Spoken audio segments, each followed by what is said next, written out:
Hey everyone, आज मैं मुहर्रम के बारे में बात करना चाहता हूं, इस्लामिक कैलेंडर के सबसे इंपॉर्टेंट महीनों में से एक। अगर आपने कभी सोचा है कि यह महीना लाखों लोगों के दिल में इतनी स्पेशल जगह क्यों रखता है, तो बने रहे।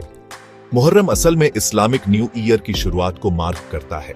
यह सही है, मुस्लिम्स के लिए नया साल जनवरी में नहीं बल्कि मुहर्रम से शुरू होता है और 12 महीनों में से ये उन 4 में से एक है जिसे इतना सैक्रेड माना जाता है कि लड़ाई और हिंसा मना है। यह शांति, रिफ्लेक्शन और हिस्ट्री का महीना है। लेकिन कई लोगों के लिए, खासकर शिया मुस्लिम्स के लिए, मुहर्रम करेज और सैक्रिफाइस की सबसे पावरफुल कहानियों में से एक को याद करने के बारे में है करबला की लड़ाई। 680 AD में इमाम हुसैन, प्रॉफिट मोहम्मद के प्यारे पोते, अपने 71 वफादार फॉलोअर्स के साथ यजीद नाम के एक अत्याचारी शासक के खिलाफ खड़े हुए।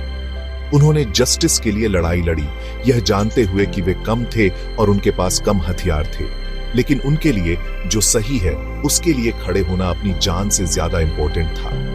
मुहर्रम के 10वें दिन, जिसे आशूरा कहा जाता है, इमाम हुसैन शहीद हो गए। हर साल लाखों लोग ताजिया नामक जुलूसों के लिए इकट्ठा होकर इस दिन को मनाते हैं। लोग शोक गीत गाते हैं, मातम मनाते हैं और करबला में किए गए बलिदानों को याद करते हैं।